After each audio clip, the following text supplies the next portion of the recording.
4 picks. Throwing for 300 yards in the NFL is not a big deal anymore. The Jags lost by 2. It came down to a 2-point conversion. Houston blitzed them. Luton hurried the throw, missed Chark. That was it. They fall by 2 points. But man, oh man, that was a close one. A lot of big plays. Doug Marrone, what happened out of the box, Chief? What did you do that was the only thing the Jags did differently, I thought, and I thought they did a good job of this. And by the way, the 30-point streak is over. Hallelujah. Tied at 6 in a row. So whether you like that or not, who cares? But the only thing the Jags did, I thought, differently was they lined guys up on the defensive line, stood them up, and you didn't know who was coming, but a lot of them were coming. And they did that towards the end and were able to pressure Deshaun Watson a little bit, who is now, by the way, 6-0 against the Jags. And I'm going to bring Brent Martineau in right now just because I want to talk to him. I miss him so much. And I'm going to tell you, Brent, that... Am I turning the right? No, it's this way. There he is. I'm going to tell you this, Martineau. That may have been Deshaun Watson's most impressive victory ever against the Jacksonville Jaguars, because I'm telling you, man, that Houston team is terrible. And it got dicey. But thank goodness for the 2-point conversion. I feel like we won. Yeah, what a day in Jacksonville. The Giants get the win, and the Jaguars are entertaining. I told you now a couple weeks ago there's 3 different categories: win, loss, and E. That's entertaining, right? W-L-E. Chalk it up as an L and an E for the Jaguars, now 7 in a row. Hey, you know what? I actually was very impressed today with Deshaun Watson, too, because I thought the Jags defense did a pretty good job on him, and they got him a couple of times that he was able to escape in some critical third downs. So he's a talented player, marvelous quarterback, and he showcased it once again. Jaguars played hard, man. I thought they called a good game. Jay Gruden, I thought, did a terrific job. The 4th and 1 call was kind of weak, obviously, mostly because they didn't get it, but they let James Robinson do his thing. I thought they made Luton really comfortable, and give credit to the young quarterback. He looked really good, especially on that last drive, to give the Jaguars a chance. So, listen, there's some young talent here. Miles Jack played really well, and DJ Chark got a little bit more involved at a late drop, but Jawan Taylor did a pretty good job against J.J. Watt most of the day, and maybe until the last little bit where Watt turned it up a notch. So I think there's a lot to like today. Lose 27-25 against a team that's pretty bad, right? So, I mean, you got to put it all in perspective. But the bottom line, in the big picture, Jags need some young guys to play well and to show at least they have a core going forward. They showed effort. They showed that they do have a little bit of young talent. The rookie QB played pretty well, and I thought Jay Gruden called a pretty good game. Dan, as I send it back to you, as some of the changes, I know some of that crazy bleep that Doug Marrone was talking about, I don't think we saw it from a scheme standpoint or super outside the box with fake punts or anything like that.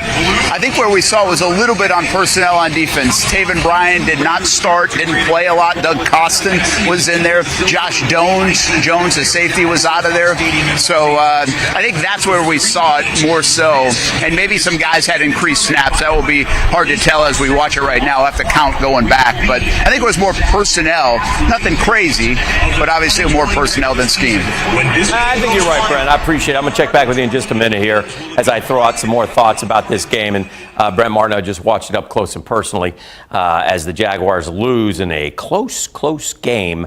I mean, you got nothing to listen. Again, if you're Doug Marrone, you're trying to win. Many Jaguar fans are off that. Many Jaguar fans, I get you guys. I understand where you're coming from. I don't blame you either way. If you want them to win, God bless you. You just can't root against them. I'm fine with that.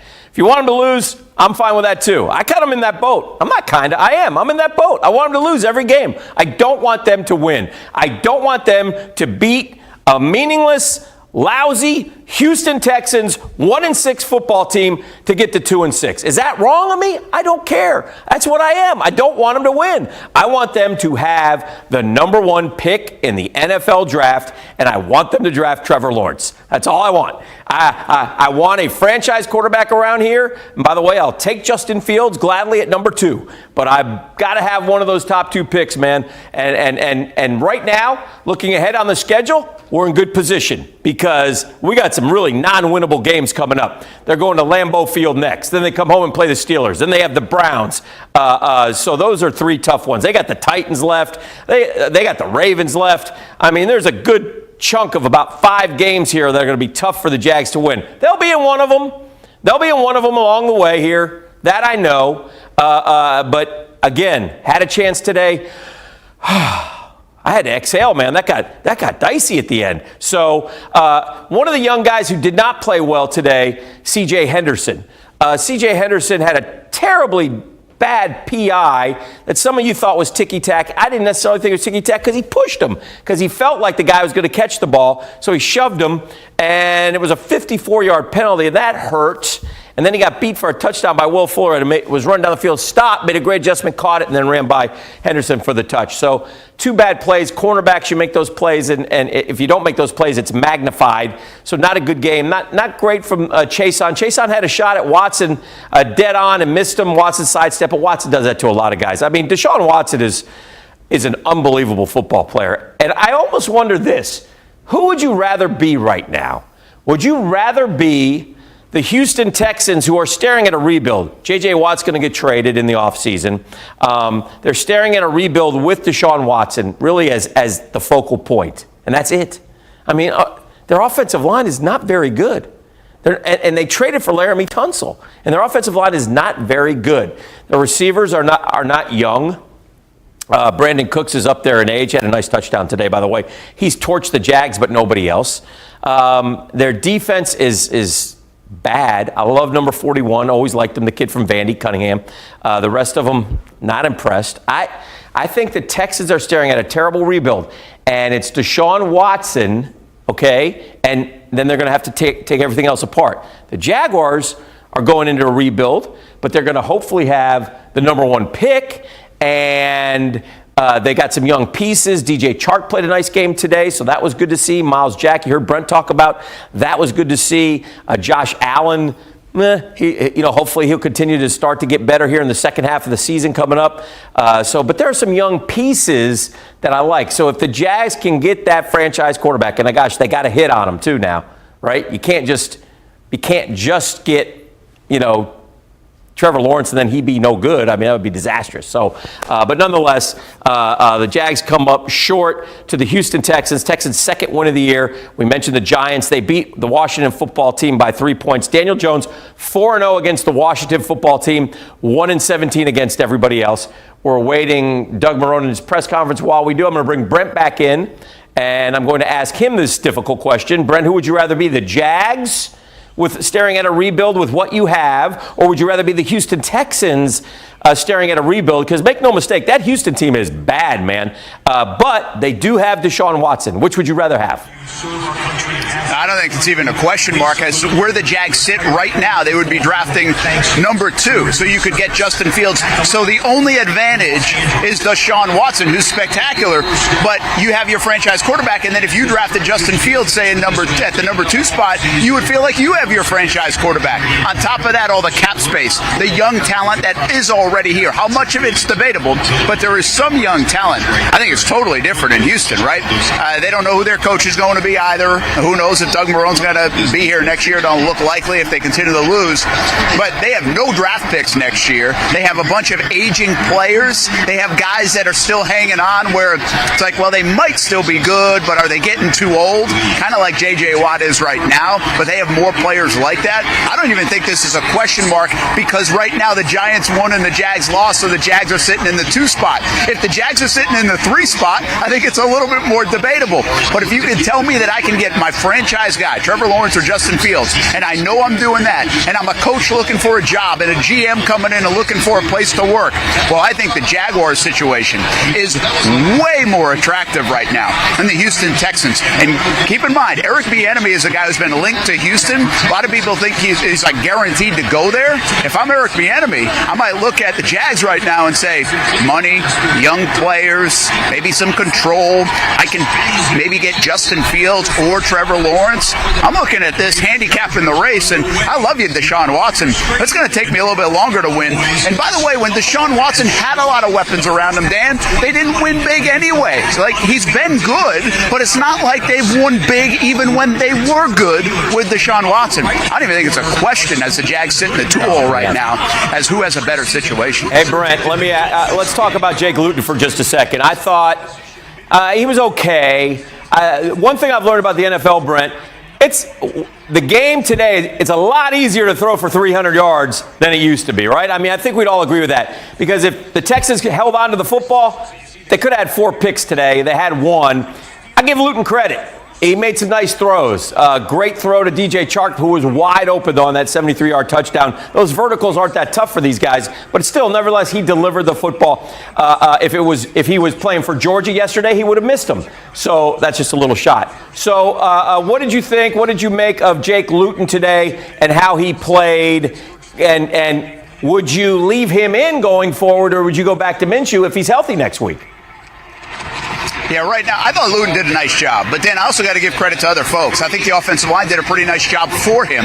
I think what happens when you have a guy go in like this is other players step up their game, right? They get on their P's and Q's a little bit more. They raise the level of their focus and play. I think that happened, offensive line. And I got to give a lot of credit to Jay Gruden. I really thought he was good. Gave a lot of credit to Gruden early in the year, first 2 games. Jags offense was cooking, and I want to do the same right now because I thought Gruden put together a good plan, made it simple on Luton, and also made quick decisions and got the ball out. Remember, Houston's defense is not very good. You just said it. 300 yards is easy to come by. But I thought Luton did a nice job. He did not look rattled. I thought he was very poised. Even coming down here on the last drive, very poised, makes a nice play with his legs. And he showed me more mobility than I actually thought he had here this afternoon. So I think Luton did a nice job. I stick with Luton right now and see what else is in the young quarterback. Doug Marrone's on the podium right now. Let's see what he thought of his rookie quarterback, even though the Jags lost 27-25. Whether you think that warrants him a longer look.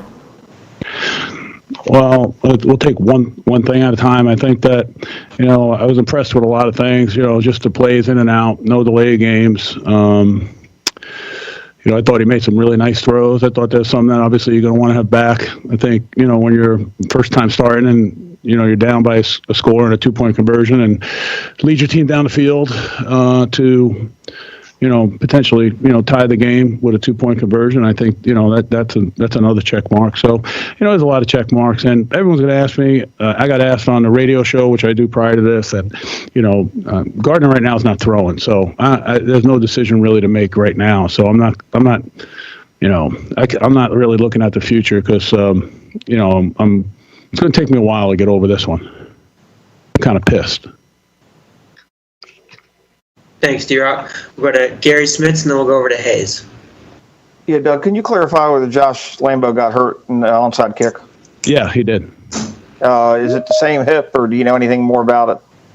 It sounds like the same area that was before, so I don't know any more about that. Okay. I usually, what I do is I do these, just so you guys know, I mean, it's not like I'm hiding. By the time I do the radio and I come here and do this, when I get back, the doctors get through it, everyone, and then I meet with them. And that's when I have a better idea of what it is, but it didn't look good.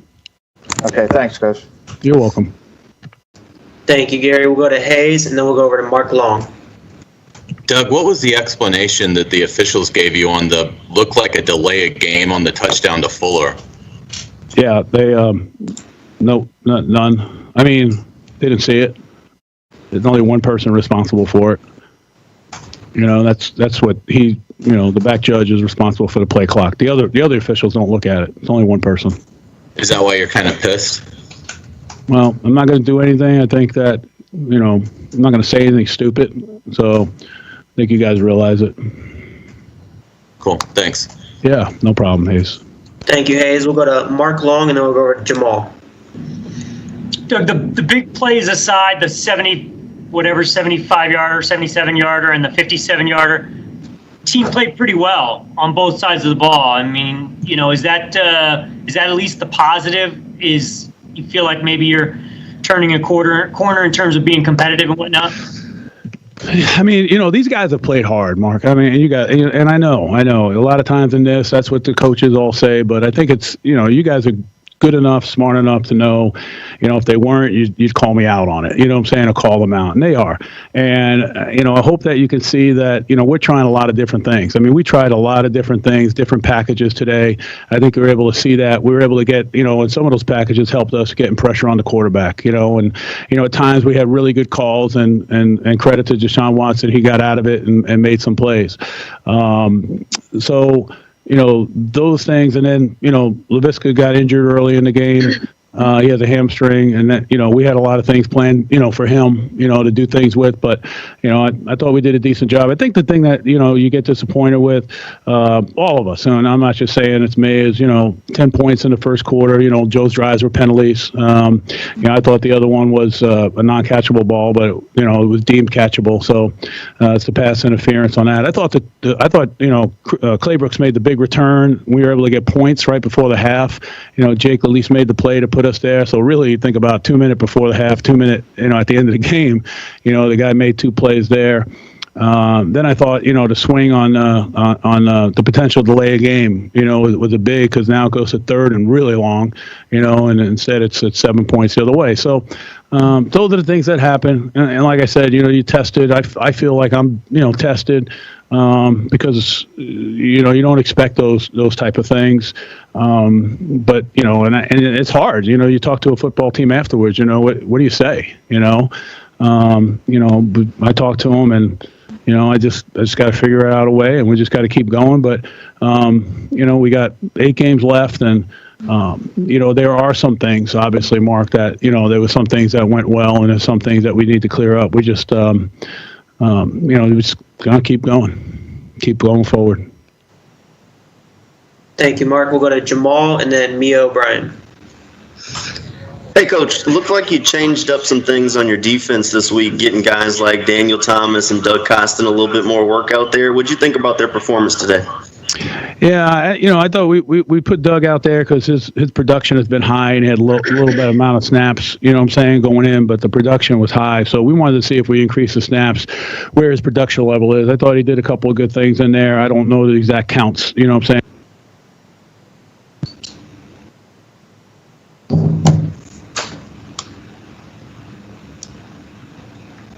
Coach, I think you accidentally muted yourself.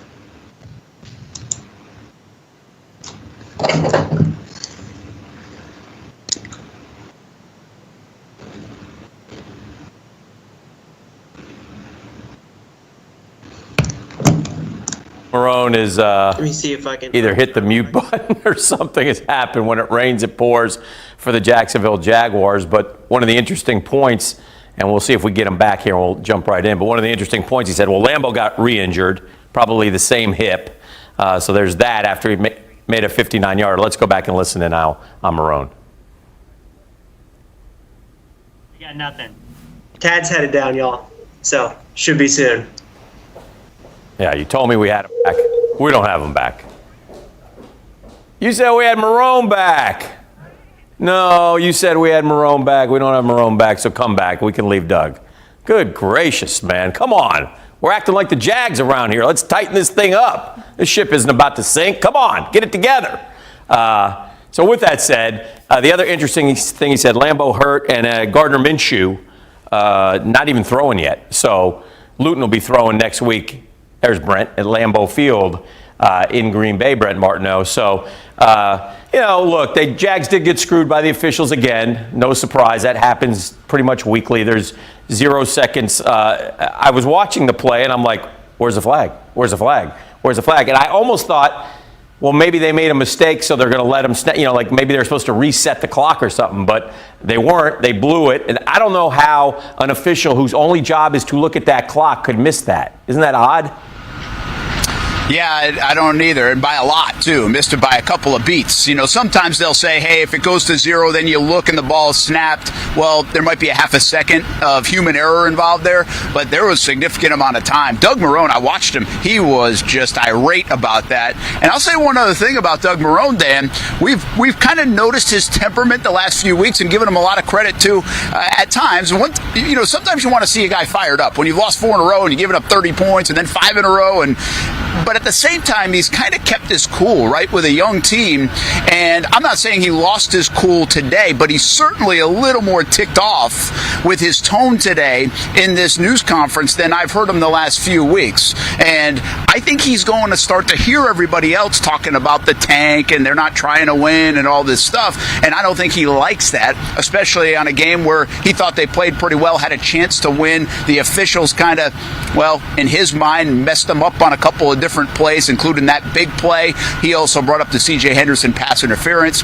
So I think you're seeing a little ticked off and fiery Doug Marrone here today for the first time this season. I thought that was interesting. One other note, you brought up the Lambeau injury and obviously the Minshew not even throwing injury. Jake Luton's the guy going forward for at least the immediate future. But Laviska Shenault got hurt in this game, and we're looking for wrinkles and crazy stuff that the Jags might have tried to do. They obviously had a package in there or two for Laviska Shenault because Marrone said they were going to try to do some things with him. What that would have looked like, we don't know. How long Laviska Shenault could be out, we don't know that either, as the Jaguars will head to Lambeau Field to take on the Green Bay Packers, Dan.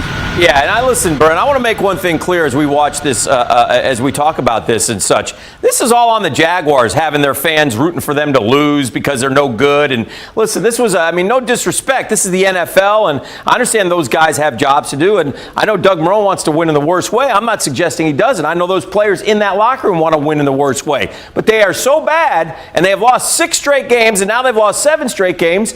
And we've gone through this year after year after year after year, 26 football seasons without a true franchise quarterback, and you have 2 gigantic pieces, winning pieces behind. It's like I keep telling you, it's like let's make a deal. Door number 1, door number 2, and door number 3. You just have to hit door number 1 or door number 2, and the Jags are in position halfway through this NFL season. Now, there's a long way to go, Brent Martineau. A lot more gut punches to come, but every loss, it doesn't hurt as much because you're used to it now. And you know, the Jags were close today. Hey, good for you, Doug Marrone. Good for you, Jags players. I'm glad you're playing hard. But that ain't good enough in the NFL, man. It's time to win football. I mean, this organization has been terrible, minus 2017 for a decade. It's time to sweep out and bring in and start anew and win and build a culture of winning. They were going to do that. They told us, be patient. We were patient. We let them play this year. They didn't get anything done. Yeah, the bottom line, Dan, is if you look at the long view, we're halfway through 2020 now. It certainly looks like they're going to make sweeping changes here in Jacksonville. The one thing that can really, really boost up the city of Jacksonville, Jaguars fans, everybody that has so much pride about the organization and wants them to win, is getting a guy that can really change everything. I mean, you look at some of the cities and franchises across the NFL that have struggled and then got the guy right now that they're rallying around. Even for a couple of years, it would provide big-time hope and maybe that shot in the arm that everybody needs around here, inside the building, outside the building, and on that football field. So I think you said it right. I mean, it's not like you're rooting for them to fail. We're actually rooting for them in a sense to turn this thing around in a big-time way, and the best avenue for that might be to get Trevor Lawrence or Justin Fields. You know, the way this organization has been, you could miss on those guys too. But the quickest way to turn it and then win big is to possibly land those 2 guys, and now they're in those positions. So they have to understand that conversation, that narrative. That's the way it is. I know this isn't fun talking about, hey, great, they lost, but that's the reality of it. 8 more Sundays of this, and then maybe you can start getting excited about Jags football again because you can believe in something, and you believe in that quarterback, like Dan mentioned, really for the first time in a long time. So, hey, Dan, I'll say this. I think they are playing hard. I think they're coaching hard. I thought they coached pretty well today coming out of the bye week. I thought they played pretty well today coming out of the bye week. This might be about as good as they can play, and they lost to a 1-6 football team here at home. That's the reality. All right, that is the reality. You're exactly right, Brent. That's how badly this team has performed this year, and ultimately you are what you are. And when you look at them and watch them lose to teams that aren't that good, well, guess what's coming up now? Teams that are good. So have fun when you see that Green Bay is a 12-point, 13-point favorite against the Jags next Sunday. And then the undefeated Pittsburgh Steelers will come to town because they have Dallas today. I think they have the Bengals next week. And, you know, they're going to lose at some point. But I'll tell you where they're not going to lose, in Jacksonville, Florida. I mean, so they'll have their work cut out for them now when they start playing some good football teams. Let's go back to today's game. we saw some good things out of some young guys. I think 52 is playing fairly well. He looks like he's playing hard up front. Maybe you found something with the third-round pick from Ohio State and Devon Hamilton.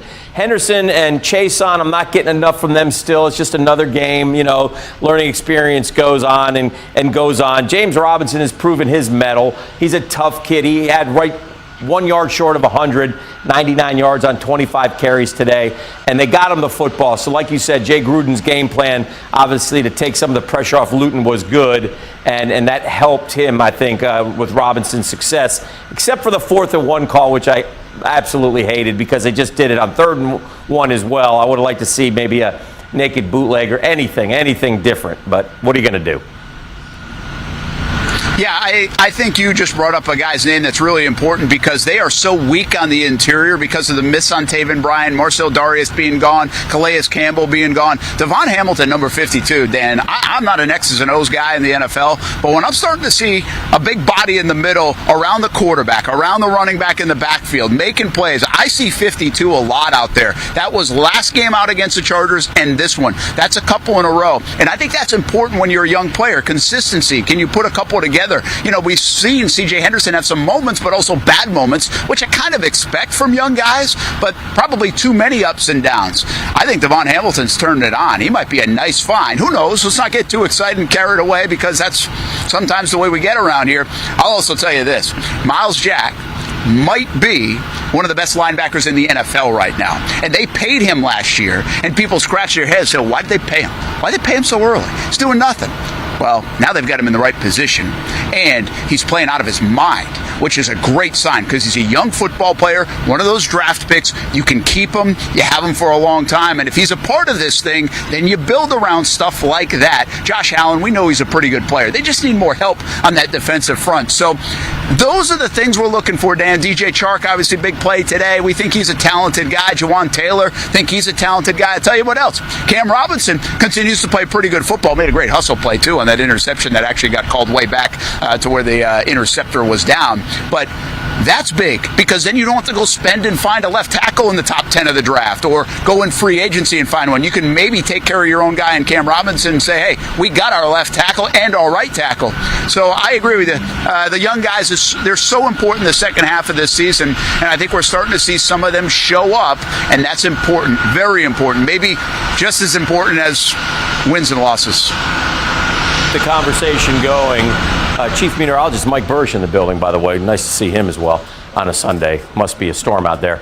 But nonetheless, we're going to keep the conversation going until we get Jake Luton. We want to hear from him, hear what he had to say about his first performance. And like I said, it was uneven. It was okay. Had some good throws. Made some good throws. Made some bad throws. Got a few knocked down. Again, it's not a good Houston team, man. Not good at all. Their defensive backfield is bad. We pointed out in the pregame show, what did we say, Brent? They've given up about 40 yards less than the Jags have defensively this year, and we know that the Jags have struggled. We did break a streak today. Houston looked like they were going to go well over 30. That didn't occur. The streak is stopped as the Texans managed just 27 points. So we got that going for us as well. Brent talked about some of the young players. We mentioned Josh Lambo getting hurt, re-injuring probably the hip again, it looked like, on the onside kick. So that was unfortunate for Jacksonville. There were some good plays out there today. Again, James Robinson continues to be a pleasant surprise and somebody you want to have going forward. Is that enough? You have to decide that. Whoever is running this show coming in is going to have to decide if James Robinson is a guy that they can win with going forward. Yes, they can win with him, but do they need more from the running back position? I would say yes, they do. I'd like to have a 1-2 punch. I'd like another big-time receiver out there. I'd like a tight end for once around here, although I thought Tyler Eifert had his best catch as a Jaguar today on a nice throw from Luton. So there were some good moments out there. But at this point, when you're playing the 1-6 Texans who have 2 wins this year, and both wins are against the Jaguars, why be victorious? All right, I'm looking right now and I'm seeing Hollywood Chark coming to the podium. He had the shades on. Had a good game today and played well, and that was nice to see for him, and I know it meant a lot to him. Let's listen in on DJ. He was able to move the ball well, but at times, we didn't move it when we were supposed to. We moved it enough to stay in the game, but we didn't move it enough to win the game. Jake, he stepped into a divisional game, and he never showed any nerves. He just played football, did what was asked of him, wasn't afraid. He was fired up out there. He was excited. It's good, definitely, for your first start, in the NFL, and not expecting it to come the way it did. I hats off to him for that. Appreciate it. We'll go to Alex Fleming, and then we'll go to Hayes.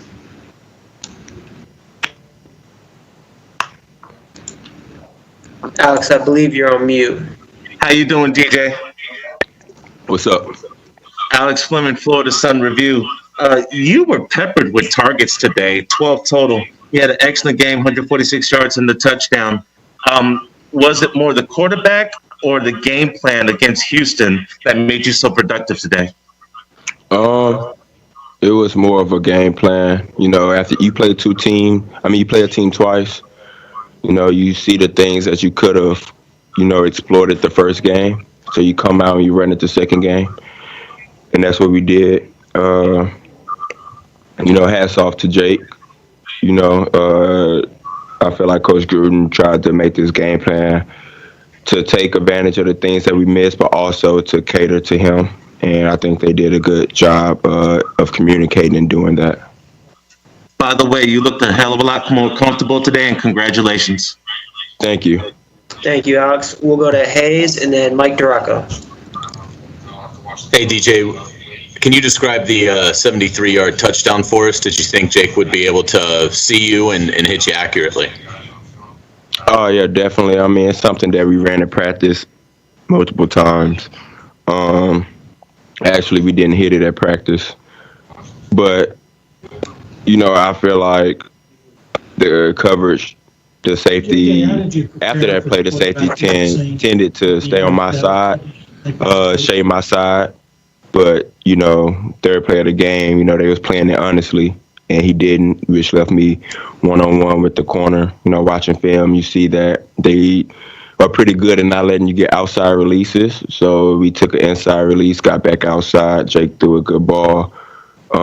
Safety got over late, something that they changed later in the game. But when a team gives you something that you see that you can attack, you have to get it. You only get one shot at it, and we was able to complete it. And what did you learn about Jake this week, just going through a week of prep with him in practice? He came, talked to all the guys. He sat on the bench with us at times, asked us, input, and not trying to go out there and do too much, just do what he was capable of doing, and not let the moment get too big. And I think it was a good transition because Gardner is a good guy who talked to him the whole way through, and they worked on his strengths and weaknesses, and I feel like he was pretty comfortable, out there, and I felt like one thing that we pride ourselves on in the receiver room is to make the quarterback comfortable, even when he's uncomfortable. So if you put the ball up there, our job is to catch it or make sure nobody else catch it. So that was basically my goal every time I ran a route. Great, thank you. DJ, you're all good. We're going to wrap right now, guys. We got Jake and James both ready to roll. All right, let's get Jake Luton coming in here. DJ Chark just finishing up, Brent. I'll throw it to you. If you can hear me, get some insight, and then you can toss it to Jake. But I know you can hear me. Your thoughts about DJ Chark. They tried that play in practice a couple times. It didn't work. Just overall thoughts. Yeah, listen, DJ Chark, I think this is exactly what I thought they needed to do. I said this a couple weeks ago. You look at Keenan Allen in that Chargers game, they throw him the football. Whether it's Metcalf or Lockett in Seattle, they throw him the football. And it doesn't matter who's guarding him. You got to throw it to your best guy. He's a Pro Bowl receiver. And DJ Chark had a lot of targets today, turns in the big touchdown as well, and really a pretty good performance for DJ Chark. James Robinson, another good performance for the undrafted rookie free agent. Almost a 100-yard day. He's at the podium right now. We did pretty well from all the previous games. I think this is the best game we probably have had. And from Jake, that was a great game by him. I mean, obviously you guys saw it, and I mean, yeah, he just did great. I mean, what does that say to you as a fellow rookie to see him step into a divisional game mid-season without any reps and play like that? I mean, just being comfortable and confident in yourself, and obviously he showed everyone that he can do that. So I mean, I like you going for it. Thank you, John. We'll go to Dustin Fletcher and then Cassidy Hill. Hey, James. Hope you're doing well today. Again, over the 100-yard from scrimmage mark in now 8 straight games, what do you have to say to all the teams that passed on you in 7 rounds of the draft? Nothing. I mean, I'm here now, but it doesn't really matter. Thanks, Dustin. We'll go to Cassidy Hill, and then we'll finish with Alex Fleming. Hey, James. Jake and the coaches all talked about that he kind of was a little bit behind the 8 ball with the rest of the offense in practice, that there had not been a lot of reps with anything other than practice squad or preparation. Did y'all do anything just to kick up that comfortability this week and learn each other? And how did y'all get this comfortable in 1 week? I think it's just when we're at practice, it's just you're still playing football. I mean, NFL game, but you still have to go out there and play football. I mean, you're still playing against other guys that, I mean, there might be better. He might have saw things better than he did in practice.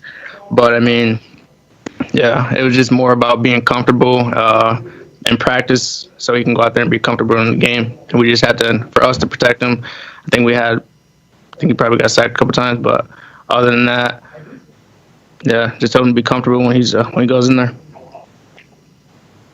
Thanks, Cassidy. We'll wrap with Alex Fleming. Mr. Robinson, Alex Fleming, Florida Sun Review. How are you, sir?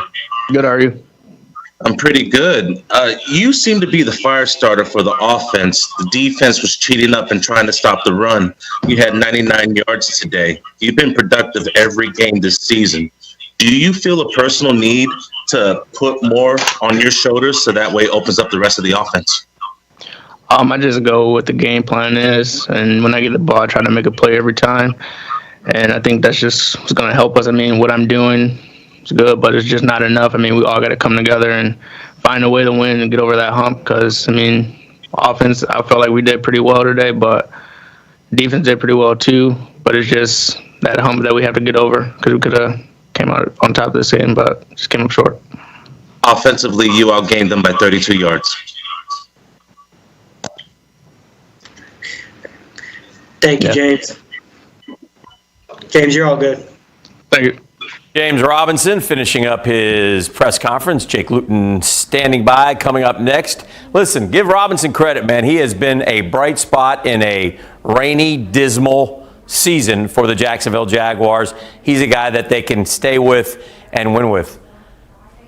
Okay, I'm going to guess that does not look like Jake Luton to me. That looks like Josh Allen. So he's the last one we're going to give a go. And then I'm shutting her down. We're done. But we'll listen to a couple comments from Josh Allen here on the Postgame Show. Like, especially toward the second half of the game, you guys were able to get a lot of pressure on Deshaun Watson. You can just talk about really the game that the front seven had and really the whole defense because it felt like the defensive backs got in on it too. I felt like we had a real good game defensively. There was a couple of stops we could have, prevented. But, overall, I feel like, if we get rid of those, us beating ourselves plays, like the penalties, pass interference, jumping off sides, if we get rid of those, I feel like we're in the game. Kudos to everybody. But, next week we got to forget about this game, learn from this game, and come back next week ready to play against Green Bay. Thanks, Josh. Thank you, John. We'll go to Cassidy Hill and then Gary Smits. Hey, Jack. Miles was back out there today. I know he's missed the past couple weeks, but he had, I think, a team-high 11 tackles. What does it just do for this defense when he's out there and healthy? I mean, just being a playmaker. He's obviously, every time he's out there, he's making a lot of big plays for us, and he definitely did today. And so we're going to need that every week consistently, and we just need everybody else to be on his level, and I feel like we are on that way. Was his forced fumble, which was more a steal, is that just kind of a testament to his tenaciousness to just take it straight out of a guy's hands? Yeah, he's nasty. Miles is a ball hawk, man. He's definitely one of the best linebackers this year, and he's continued to play like that. And when he's healthy, he's a bad man, and he's going to continue to show that. And we just love, I just love playing with him, and hopefully he continues to be like that. Thank you, Cassidy. We'll go to Gary Smits and then wrap with Mia O'Brien. Yeah, Josh, any surprise at all about Taven getting benched, and how did you feel like Doug played in his place? I think Doug played a really good game. When Taven came in, I think he played really well too. It's whoever's doing things right is going to play. And, I don't make that call on who gets in. Who doesn't. That's Josh Allen talking with the media. I want to bring Brent back in, get some final thoughts from him before we call it a show. Of course, if you ask him if you're surprised that Taven Bryan got benched, what is he going to say? Josh Allen, though, he's a positive guy. I like that about him, but we need more from Josh Allen. We need more every week. We need more. We need Josh Allen to be a superstar on this defensive line, Brent. Yeah, I think you're right. I mean, he's got to give him more. I do think a lot of that will come from the inside. If you look at the guys that have been so good here the last few years, Josh Allen last year, right? 10.5 sacks. Yannick Ngakoue, 37 sacks.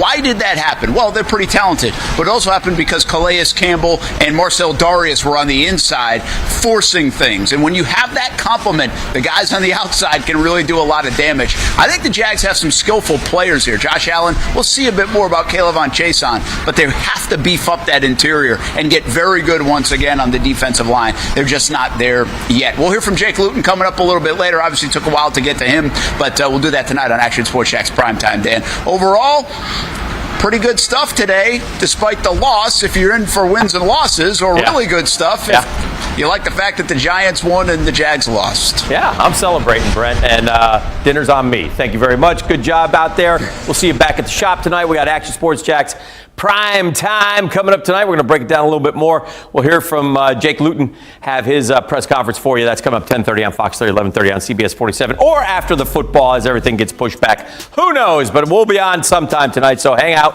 with us and talk Jaguar football. We'll also look back at the other game that was in that stadium yesterday. Gators move up to number 6 in the polls, which is just fine and probably where they should be. Thanks for hanging out with us. Have a great day, everybody. Jags lose to the Texans 27-25. Jacksonville falls to 1-7. It's the best local sports show in Jacksonville. Thanks for watching the Action Sports Jax postgame show, sponsored by Anichar and Levine Accident Attorneys.